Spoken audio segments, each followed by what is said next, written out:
Muito bem, sejam todos bem-vindos.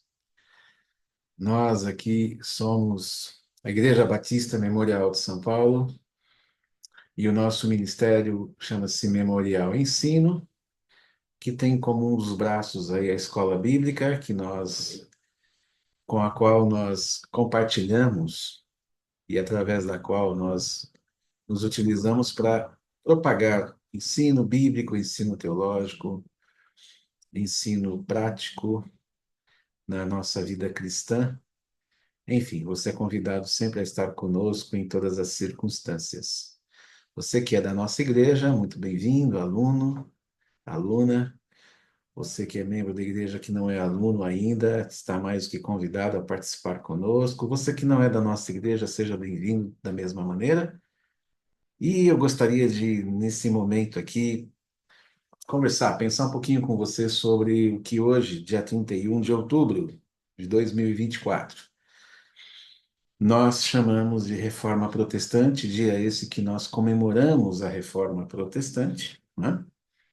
E eu gostaria de pensar um pouquinho com você, de uma forma muito sucinta, muito resumida, aquilo que a Reforma Protestante significou, o que ela significa e o que ela pode nos conduzir pela frente. A realidade é que, quando nós pensamos na Reforma Protestante, alguns pontos nos vêm de uma maneira bem clara a respeito de pessoas, de personalidades, de, sobretudo, homens, ex-monges, homens relacionados à Igreja Romana, à Igreja institucional, à Igreja do Estado, estatal, relacionada ao Estado, né? Na sua união com o Estado, dentro do seu domínio que a Igreja Romana possuía. E que, evidentemente, essa reforma protestante ela vem, de uma maneira ou de outra, buscar trazer uma reforma. A proposta da reforma protestante não é na criação de um novo movimento, não é a criação de uma nova igreja, não é a criação de uma nova bandeira cristã, ou seja lá qual fosse a sua proposta. Não. A reforma protestante, que oficialmente nós conhecemos através de Martim Lutero, um monge alemão de, de vertente agostiniana, de Agostinho, de Hipona, né? Que construiu uma teologia dentro da Igreja Romana importante, e que Lutero, no caso, foi filho desse pensamento, mas que num determinado momento, numa determinada época, no século XVI, ele se levanta diante da Bíblia, da palavra de Deus, e passa a ter um novo olhar, vamos assim pensar, né? Ah, podemos pensar também que não é só Lutero. Pouco antes de 1415, ainda no século XV, um sujeito chamado Jan Hus, ou John Hus, um teólogo tcheco, proveniente da Tchecoslováquia, evidentemente, mas muito mais conhecido como John Hus, ou John Hus, ele vem ser importante nesse período anterior, inclusive ao próprio Lutero. Um século antes de Martinho Lutero, o próprio Hus, ou Hus, ele profetizou sobre uma reforma na igreja. Ele já trazia certos apontamentos a respeito da necessidade que a igreja romana, a igreja católica, nesse período já bastante proeminente, o que deveria acontecer com ela, sobre os aspectos do seu governo, sobre os aspectos da sua consideração para com a palavra de Deus. E John Hus foi muito importante nesse primeiro momento, para que a partir daí outros processos pudessem se iniciar. Quer dizer, a reforma protestante, ela é um processo contínuo que foi acontecendo nesse período que nós chamamos de período reformador do século XVI, mas que antecede, portanto, um século anterior, e que vai visitando alguns teólogos, outros nomes, que vão despertando para essa necessidade, até que então, chegando em Martinho Lutero, num período ainda anglo-saxônico, né? Saxônico. Lutero trouxe ideias iguais a Hus, tanto que Lutero era visto como o Rus saxônico. No caso, saxônico é Saxônia na Alemanha Oriental. Portanto, aqui você tem uma oficialização um pouco mais coerente a respeito de uma reforma que se expande a partir da Alemanha, através desse monge importante que nós conhecemos como Martinho Lutero. Basicamente, a história ela caminha nessa direção. O que acontece é que Lutero foi fundo nas ideias. Lutero levou isso para a mesa do Papa. Ele carregou as ideias de uma reforma diante do Papa, diante do imperador, do rei, e isso gerou um problema muito sério para ele. Ele, diante das ideias que foram levantadas anteriormente a ele, para com a reforma protestante, essa necessidade de uma mudança da Igreja Católica Romana, ele tendo, portanto, essa orientação e esse desejo, e é claro que isso não foi simplesmente racional, houve desdobramentos racionais, mas eu prefiro ficar com a compreensão de que aquilo que impulsionou a reforma protestante tem muito a ver com a obra do Espírito de Deus, muito mais do que com a obra do espírito humano. Uma vez que a palavra de Deus foi quem tomou conta dessa decisão e dessa revolução. Existiram algumas questões políticas que foram importantes também para esses períodos todos. Mas a palavra de Deus eu tenho por mim que foi o grande impulsionador para que esse movimento, inicialmente aqui, século XV, XVI, pudesse acontecer. Creio que sim, o Espírito de Deus tocou nesses homens, e de uma forma especial e marcante, simbólica, significativa, representativa, em Martinho Lutero, que nos traz, então, portanto, essa alteração, essa modificação, esse novo conceito de uma igreja católica romana dominadora, num conceito de relacionamento entre ela, igreja e Estado, e que agora em Lutero ele vai para a Escritura e ele faz da Escritura a sua única fonte e a sua única razão e motivo para que essa reforma acontecesse. O nome reforma justamente tem esse poder de reformar, não de trazer algo novo no sentido de criar algo, mas sim de trazer algo que pudesse mudar, ter suas alterações. O que acontece é que Lutero não conseguiu, nem ele, nem nenhum outro conseguiram fazer uma reforma dentro da igreja. Então, o olhar da reforma protestante gerou um novo conceito de uma igreja que é criada uma vez que sai do movimento catolicista, porque Lutero foi convidado a se retirar, né? Você pode perceber que o Lutero não foi foi uma persona não grata por conta tanto do Estado quanto da própria liderança da igreja. Então, ele foi expulso, evidentemente, da igreja romana. Ele não tinha mais clima, né, para continuar como. Ele era professor de teologia, era um cara bem apessoado dentro da igreja, influenciador, mas que de repente ele é convidado a se retirar, porque a ideia que ele traz de tirar da igreja seus poderes dogmáticos, transferindo de maneira clara, objetiva e original esses poderes para a palavra de Deus, para a Escritura. No sentido não de que a Escritura fosse poderosa, mas que fosse a Escritura a fonte da verdade nos termos de aprendizado, de constatação, de compreensão, enfim, e não através das palavras daqueles que eram líderes de uma igreja, como a igreja, no caso, igreja catolicista romana. Dia 31 de outubro de 1517, século XVI, um monge, então, que é Lutero, na Universidade de Wittenberg, afixou 95 teses. Teses essas que foram direcionadas para um debate. E ele lança essas teses na porta da catedral, né? Catedral essa que eu tenho essa foto atual, né? Obviamente que essa porta já foi mudada, né?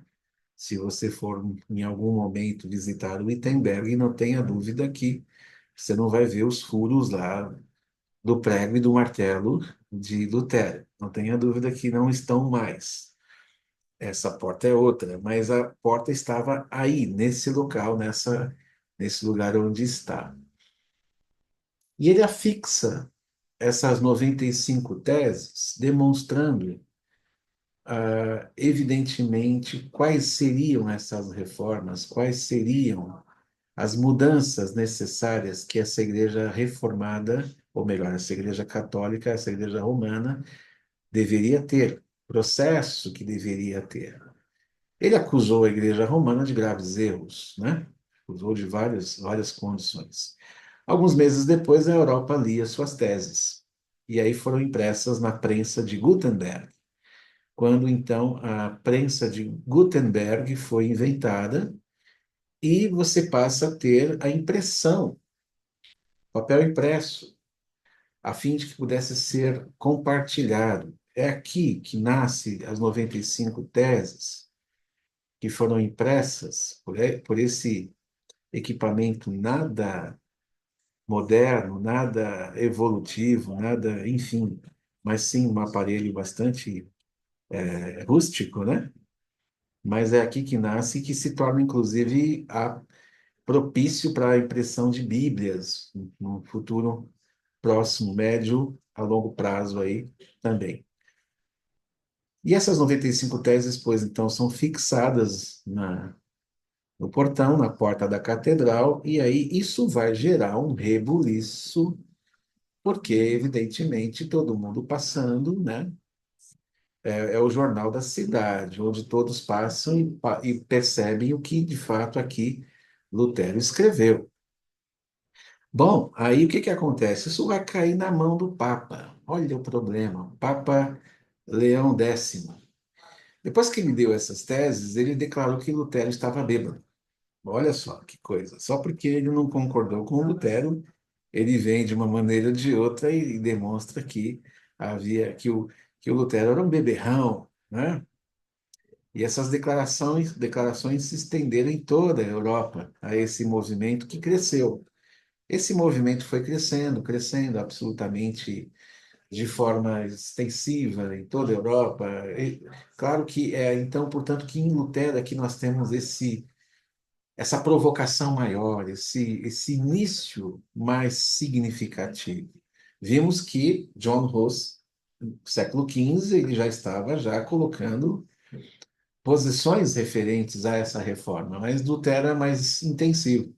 E aqui acontece o que acontece. E o Papa Leão X, que é a autoridade da Igreja Romana, vai tentar humilhar Martinho Lutero diante das declarações das 95 teses que ele escreveu. Não é difícil ter acesso. Se você for no Google e puxar lá 95 teses de Lutero, o Google vai trazer para você as 95 teses, e aí você pode ler, imprimir e ter mais perto, se você quiser.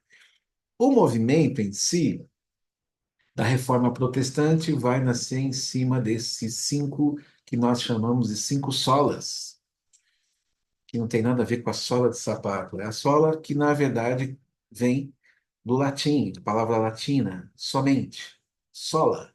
Então, o movimento reformador, ele se baseia em cima desses cinco princípios, dessas cinco características, afirmações. Somente a fé, sola fide, somente a escritura, sola scriptura, no latim, somente Cristo, solus Christus, somente a graça, sola gratia, e glória somente a Deus, soli Deo glória.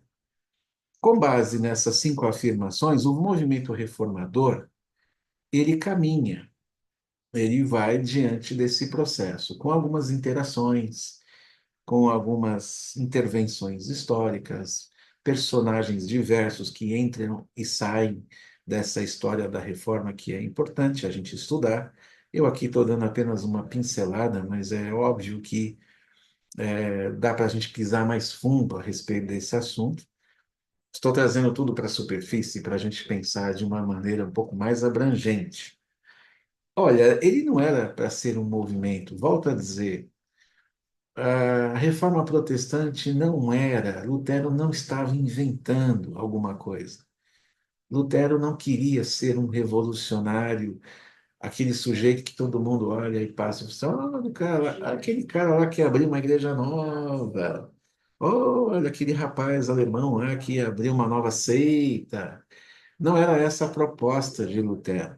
Como eu já disse, eu volto a frisar, é uma reforma na igreja romana, diante dos 95 princípios que ele sugere para que a igreja romana pudesse tomar um novo rumo, longe da sua compreensão de dogmas, longe das suas compreensões dogmáticas, das suas próprias regras, regras essas, dogmas esses, que partiam dos seus próprios princípios e que não, muitas das vezes, não nem sequer mencionavam alguma fonte bíblica, mas sim aquilo que a própria liderança da igreja decidia por fazer. Isso era dogma. O que Lutero percebe é que esses dogmas, muitos deles, ou se não a maioria, não tinham um embasamento bíblico, não tinham um embasamento textual, tanto que ele vê que a salvação é pela fé, sola fides. A salvação vem da fé, a salvação vem da fé em Cristo Jesus, solos Christus, e é por meio da graça, sola gratia. E a ele dê a glória, sola deu glória, sola deu glória, né? Glória. A realidade, pois, então, é que então esse movimento toma um sentido, toma uma força que a Igreja Romana, a Igreja Católica não consegue prender, muito pelo contrário, ela quer cada vez mais se distanciar disso.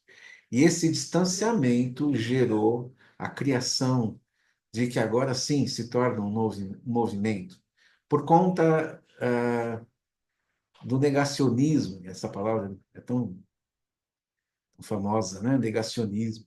Por conta do negacionismo da Igreja Romana, nasce esse movimento de uma maneira mais forte, mais convincente, que vai, portanto, então se espalhar por toda a Europa. A Igreja Romana não aceitou, evidentemente, aquilo que Lutero traz. Nasceu, portanto, o quê? Uma igreja. Nasce a igreja que nós chamamos de igreja protestante, igreja reformada, uma igreja que tentou reformar a Igreja Romana, não conseguiu, foi pelas suas próprias pernas diante do seu caminho. Nasceu uma igreja nova.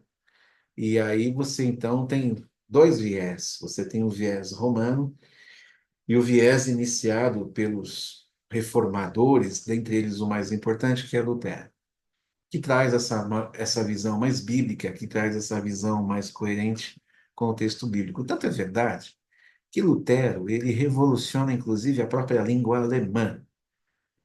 Quando Lutero abraça isso de verdade, já que ele viu que ele já era alguém excluído da Igreja Romana, que ele não tinha a menor condição de propor nenhum tipo de reforma na Igreja Romana, ele se propõe a traduzir a palavra de Deus para o idioma alemão. Alguns dizem que já havia uma forma de tradução do texto bíblico hebraico, grego já no alemão, já existiam, ou já existia alguma tradução do hebraico, da Bíblia, do Antigo Testamento hebraico, Novo Testamento grego, para o idioma alemão. mas que era um idioma mais antigo do alemão mais moderno. O que Lutero faz é que ele traduz o Antigo Testamento, o Novo Testamento em primeiro lugar, depois ele termina de traduzir o Antigo Testamento para a língua alemã, dando um novo sentido e trazendo, inclusive, um conceito linguístico que trouxe uma renovação para o idioma alemão. Hoje, o idioma alemão ele está muito relacionado àquilo que Lutero traduziu na sua Bíblia. Podemos dizer que o idioma alemão hoje, eu não posso dizer com tantos detalhes, eu não sou linguista no sentido desse idioma, mas é de se perceber, de acordo com alguns comentários, que o idioma alemão moderno de hoje ele tem uma influência significativa da tradução bíblica por parte de Lutero, na Bíblia em que ele traduziu do Novo Testamento para o alemão e o Antigo Testamento para o alemão. Então isso revolucionou, de forma inclusive que esse idioma que ele se utilizou para traduzir a Bíblia, o idioma alemão mais moderno e mais popular, trouxe inclusive uma facilidade fazendo com que então essa tradução para o alemão fosse mais fácil de ler e que o povo tivesse acesso, porque, veja, nesse período da Igreja Romana, ou você tinha os idiomas originais, hebraico e grego, ou você tinha o idioma em latim. Como é que o povo alemão vai ler a Bíblia pelo hebraico e pelo grego, ou até mesmo pelo latim? O latim era compreendido nas carteiras das academias teológicas filosóficas da época. Nem todos, portanto, tinham acesso à palavra de Deus diante de três idiomas distantes: hebraico, grego e latim. A tradução para o alemão, e se tornando, pois, uma tradução mais popular, deu condição para que essa Bíblia fosse levada às mãos do povo, e que não mais a igreja dogmaticamente controlasse aquilo que o texto bíblico falava, onde a igreja lia e dizia o que estava lendo, e não nem sempre ela era honesta nesse sentido. A leitura da Bíblia que a igreja, que eu falo igreja, sua liderança, fazia, ela transmitia para o povo na língua vernácula, né, que é a língua alemã, mas traduzindo ou trazendo interpretações ao seu bel prazer. Lutero fala, está errado. Nós, eu, monge, ok, estudioso, professor, mas também o alemão mais simples, precisamos ter acesso à Bíblia. Nós temos que ter uma Bíblia em nossas mãos e lermos pelo nosso próprio idioma, pelo nosso próprio vernáculo. Foi aí que então Lutero traduz. Não só ele foi o idealizador de um movimento mais intenso da reforma, não o único idealizador, mas um movimento mais intenso, não só ele afixou as 95 teses ah, na porta de Wittenberg, mas também ele fez as traduções do Novo e do Antigo Testamento para uma língua prática, simples, que acabou abraçando a questão cultural da Alemanha e que foi para as mãos de todas as pessoas, os camponeses que sabiam ler, poucos deles que sabiam ler, puderam ter uma Bíblia na mão. Os profissionais liberais, né, nesse tempo, tiveram a condição de lerem a Bíblia em casa, sem terem que perguntar para o Papa, para o bispo, para o arcebispo, seja lá quem fosse, o que o texto diz. E isso é fantástico. Eu acho que essa é uma das razões mais interessantes, e eu diria como um dos pontos mais marcantes da reforma protestante. Se eu pudesse enumerar para você a grande importância da reforma protestante, eu não diria apenas que nós tivemos uma nova igreja agora que se desprende, se desgarra da igreja romana. É mais que isso. É a própria palavra de Deus nas mãos das pessoas, é a própria palavra de Deus nas mãos do povo, coisa que eu e você hoje temos. Se você vasculhar a tua casa, você tem mais de uma Bíblia, duas, três ou mais, né? Os que gostam e estudam mais, esse número pode aumentar. Imagina, você não podia pensar num negócio desse antes de Lutero. Ninguém tinha permissão de ter uma Bíblia em latim dentro de casa, ou em grego, ou em hebraico. Olha o que que Lutero fez. Cabra bom, né? Gostei dele. Em 1522, ele traz uma frase importante, dentre as muitas frases que ele tem. A primeira coisa que peço é que as pessoas não façam uso de meu nome e não se chamem luteranas, mas cristãs. E ele mesmo pergunta: que é Lutero? O ensino não é meu, nem fui crucificado por ninguém. Como eu, miserável saco fédido de larvas que sou, ele foi pesado aí. Cheguei ao ponto em que as pessoas chamam os filhos de Cristo por meu perverso nome? Ele faz essa pergunta no final dessa frase. Como eu, miserável saco fétido de larvas que sou, cheguei ao ponto em que as pessoas chamam os filhos de Cristo por meu perverso nome. Olha o luterano lá. Ele não é católico? Não, não, ele é luterano. Ele está dizendo, gente, para com isso. Eu não, não é o meu nome que tem que ir na frente. Então, hoje em dia, nós chamamos as igrejas luteranas, e eu tenho muito profundo respeito pela igreja luterana, uma ótima igreja, que tem uma representatividade muito grande no sul do nosso país, né? Alemães, eles são maravilhosos, foram extremamente importantes para a nossa formação, no Brasil, vieram para o Brasil e fizeram muita coisa aqui no nosso país, e nós temos muita gratidão pelos alemães. E temos muita gratidão também pela Igreja Luterana. Mas o Lutero não gostava muito dessa história de luterano, luterana. Tá aí, ó, 1522 ele escreve isso. A reforma aconteceu sob o seu olhar em 1517. Então você tem aí 5 anos, né? 5 anos depois ele escreve um negócio desse já como se dizendo, olha, eu estou sabendo que tem gente dizendo que está do meu lado e que é um luterano. Não, se você é de Cristo, você é cristão. Você não é de Lutero, não seja luterano. Com todo respeito aos irmãos da igreja luterana.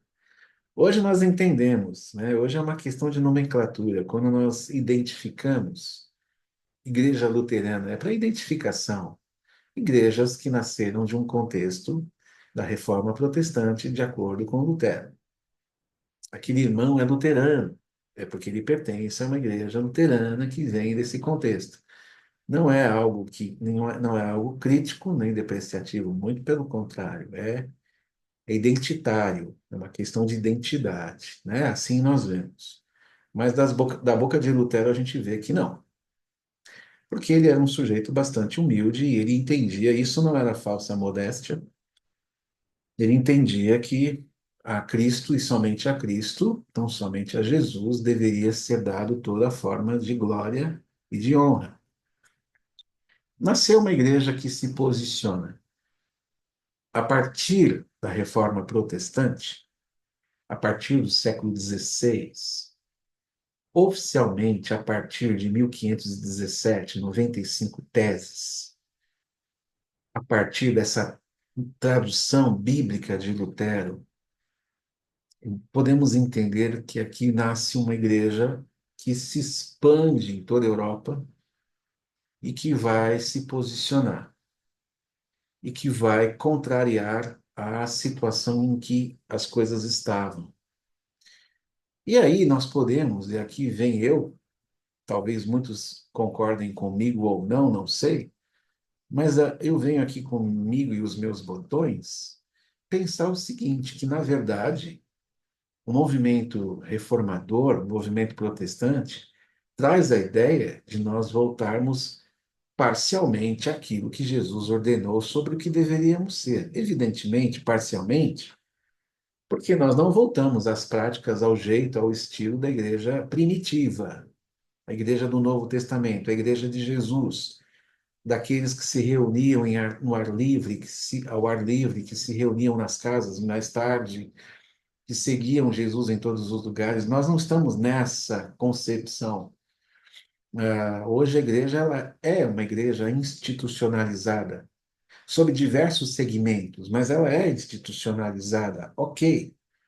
Porém, ao mesmo tempo, cada uma desfruta da sua própria liberdade diante do fato de que essas todas, hoje, têm a escritura na mão, inclusive tendo até mesmo a liberdade de interpretarem a escritura ao seu modo de ver.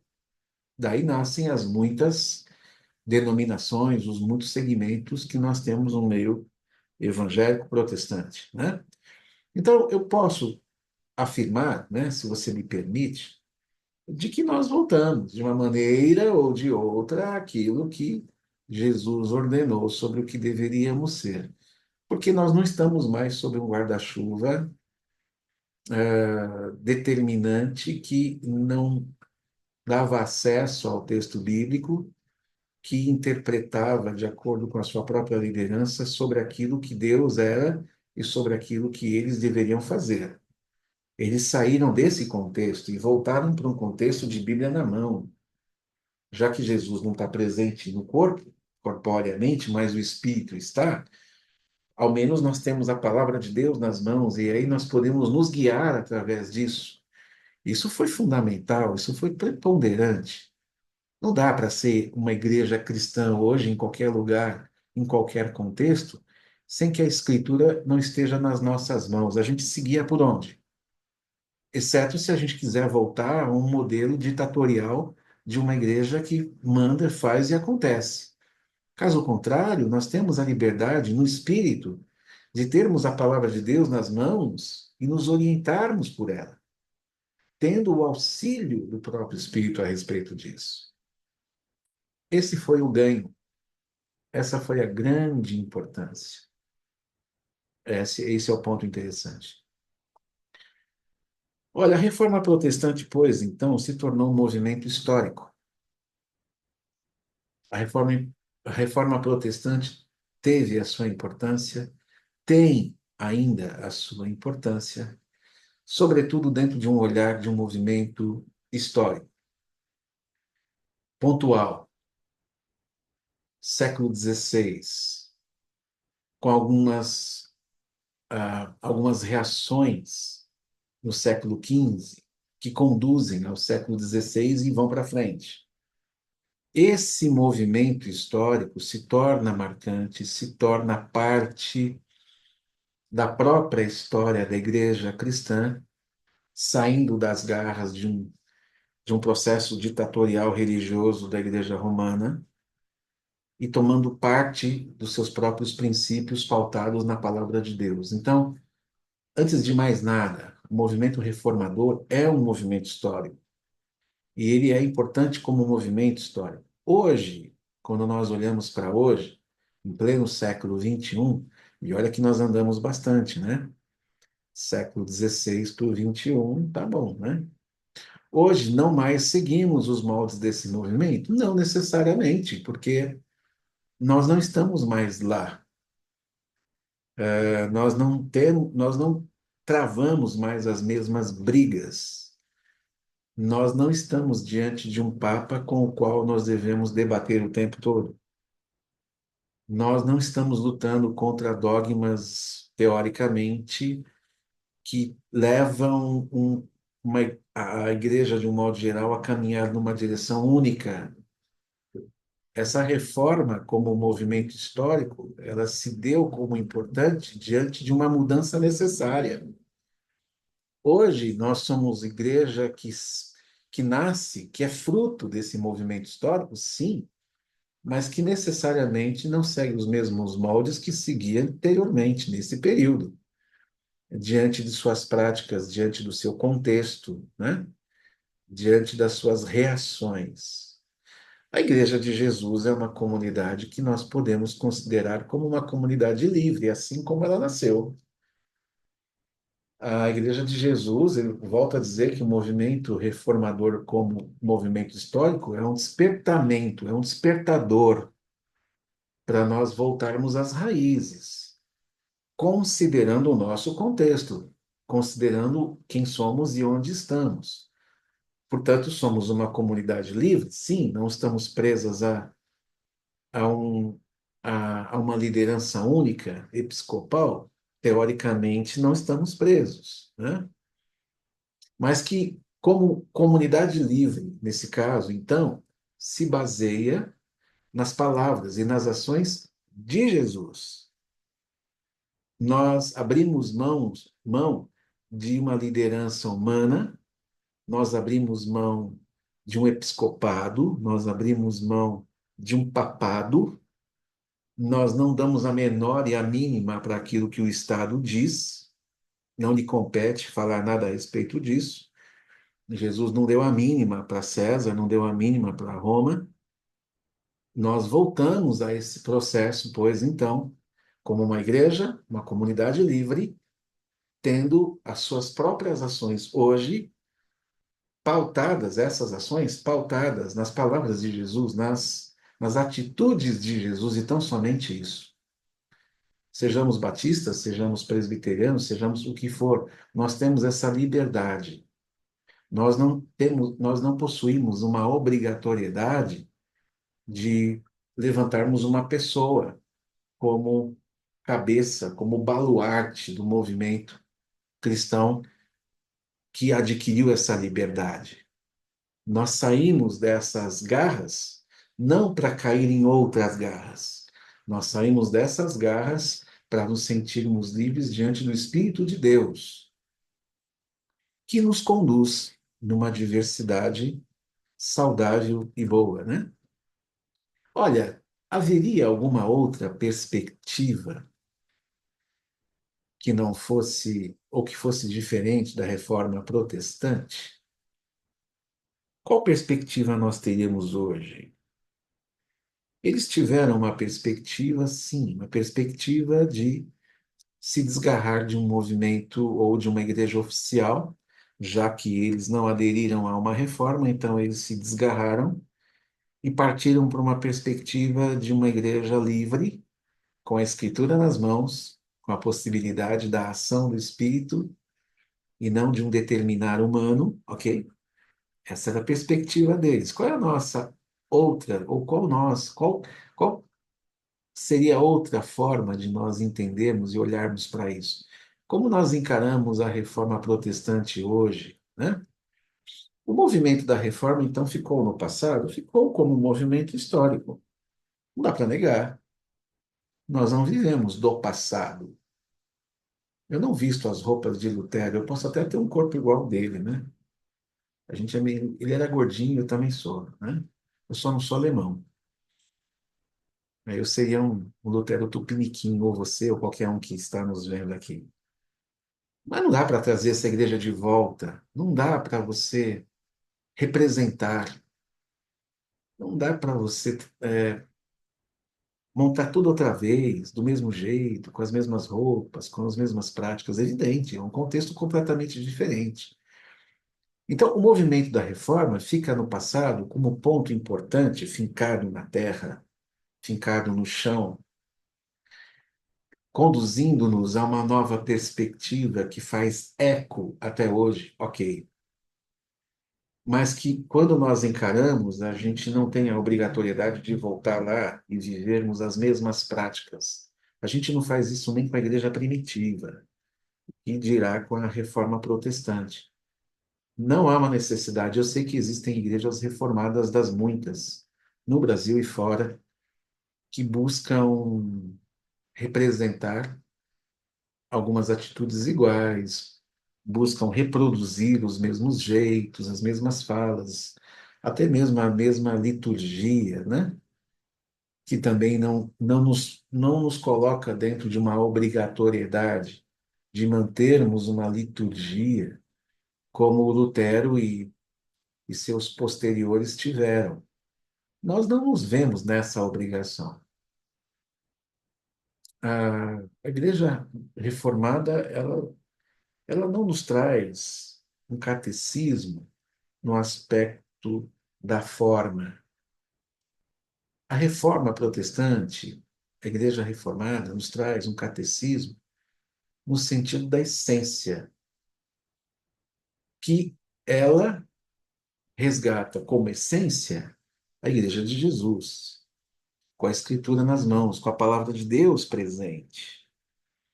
Então ficou no passado, sim, por ser um movimento histórico e diante dos personagens e das muitas personagens que esse movimento reformador carregou, e muitos deles foram protagonistas. Mas esse movimento no passado foi um instrumento para recolocar a palavra de Deus num lugar que não tinha que ter saído nunca, porque saiu.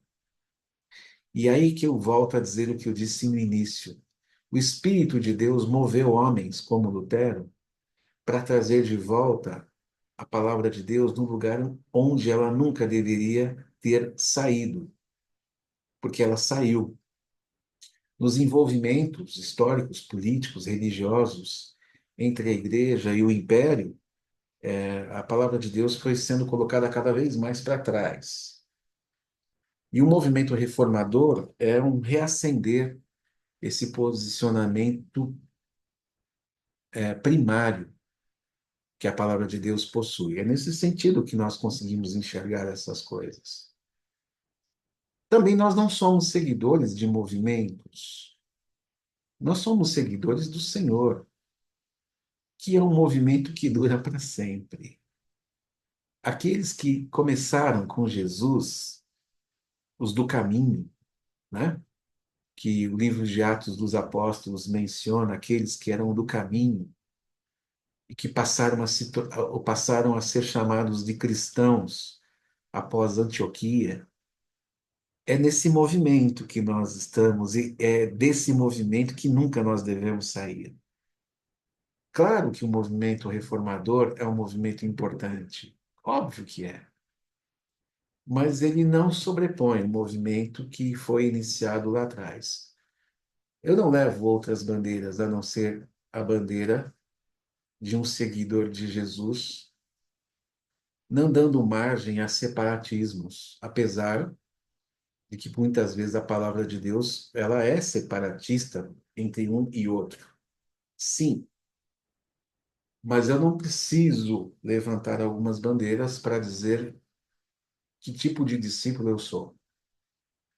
Eu sou aquele que segue a Cristo e que na história foi sendo construído e desenvolvido movimentos e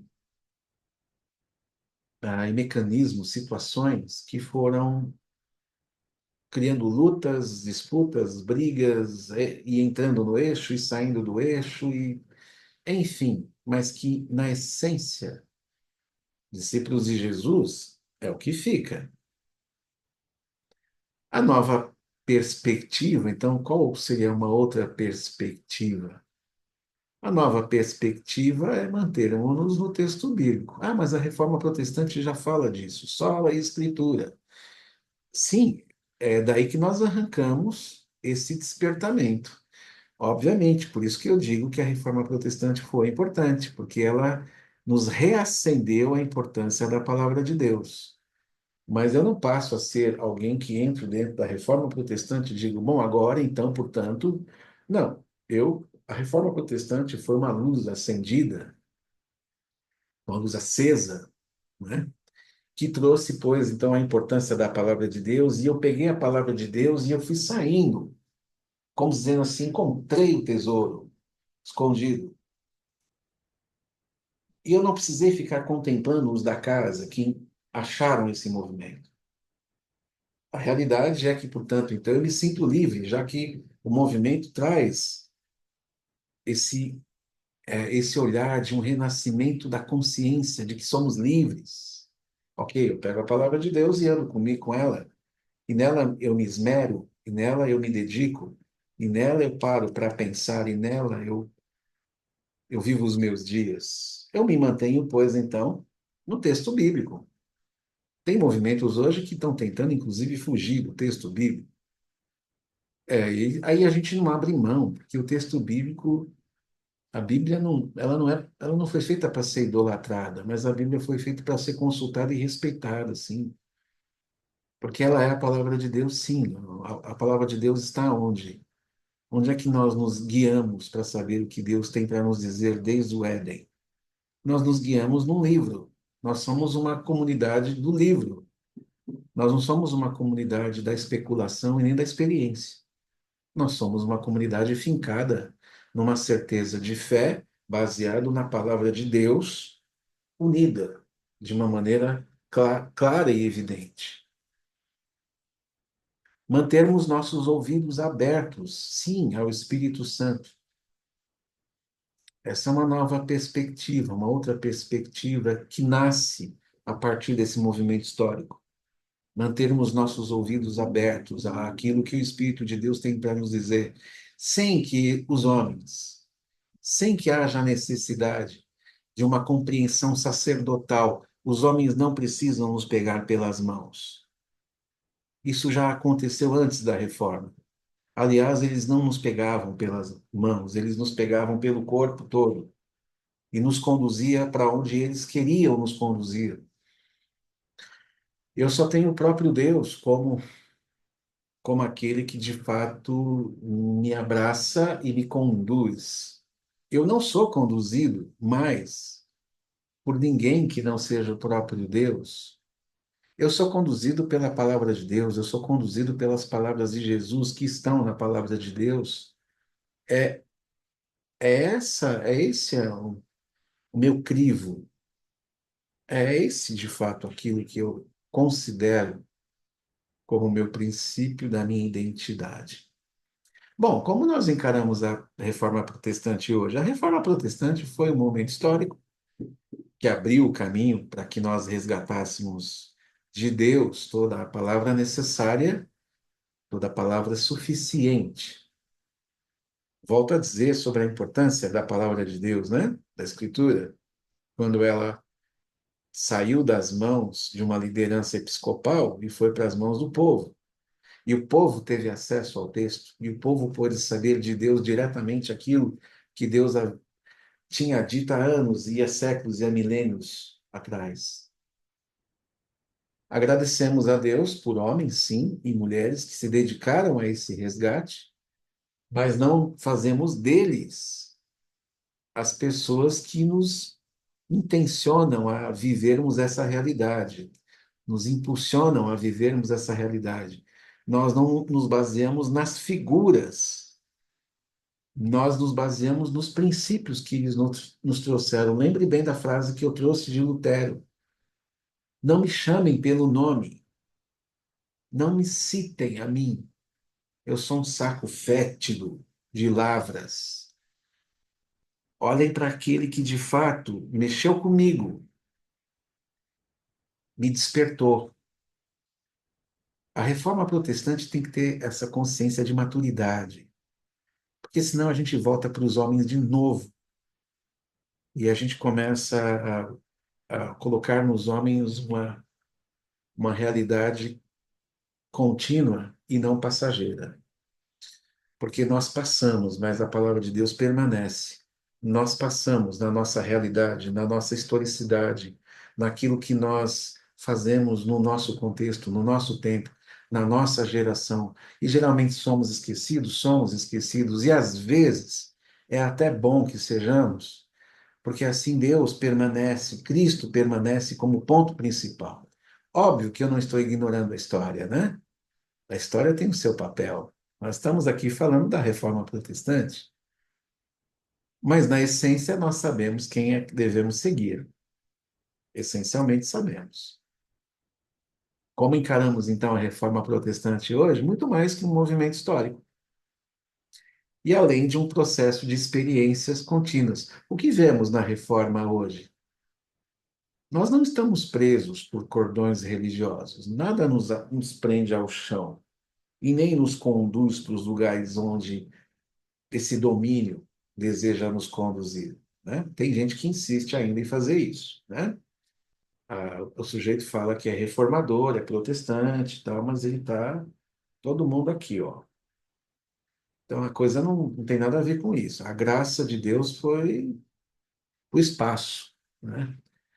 A graça de Deus nos traz a liberdade. Eu não estou preso a você nesse sentido. Eu estou preso a você como corpo. Cabeça só tem um. Essa é a clareza que um movimento histórico como esse deve proporcionar, né? Quer dizer, além de um processo de experiências contínuas, o que nós vemos na reforma hoje? Partindo desse princípio, nós não estamos presos a nada. Nós não estamos presos, teoricamente, a absolutamente nada. A gente desfruta de uma liberdade espiritual. Nós desfrutamos de um sacerdócio próprio, tendo como sumo sacerdote a pessoa de Jesus, o nosso Senhor. Leia lá o livro de Hebreus. Mas nós desfrutamos dessa liberdade espiritual, onde eu tenho livre acesso com Deus, onde eu posso me dirigir diretamente a Deus e falar com Ele, e ter a Ele como meu Senhor, como meu Salvador, como meu Rei, como meu profeta, como tudo que eu preciso. A Reforma Protestante me trouxe essa possibilidade, ela é importantíssima. É um movimento que fincou os pés no chão e abriu essa possibilidade para nós e fez eco. Mas nesse eco, ela não precisou carregar no eco as suas, os seus pontos iniciais. O eco foi suficiente para chegar aqui. E a gente já entendeu de onde ela partiu e por que que ela fez isso. Nós já entendemos o que que a Reforma Protestante produziu e a importância que ela teve e que continua, de uma forma ou de outra, tendo. Eu olho para Paulo, por exemplo, em Filipenses 1:6, eu trago duas versões aqui, Nova Almeida atualizada e a Nova Tradução na Linguagem de Hoje, que são duas traduções que eu gosto muito.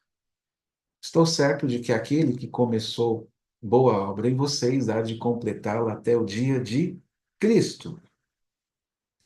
Ou, pois estou certo de que Deus, que começou esse bom trabalho na vida de vocês, vai continuá-lo até que ele esteja completo no dia de Cristo Jesus. Essa obra foi começada em nós.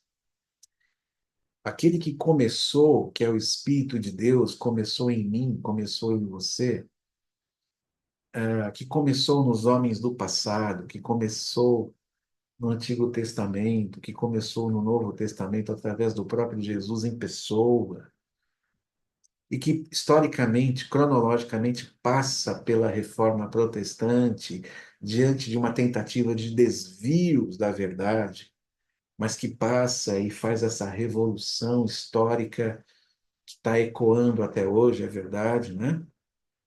Então, aquele que começou, que é o Espírito, passando pela reforma protestante, e a obra que está para acontecer, que é a volta de Jesus, continua conosco. Olhemos para frente, considerando o passado, porém, entendendo que a coisa iniciou, a coisa foi reformada e a coisa está indo para os seus enfins, para um desfecho, para um importante desfecho, que é a volta de Jesus. Nós estamos muito baseados nisso, em entender que o homem precisa de Cristo através da palavra de Deus, no conhecimento, através da visitação do Espírito Santo, na regeneração, na fé, a transformação, tudo isso produzido pelo próprio Deus em nós, não é?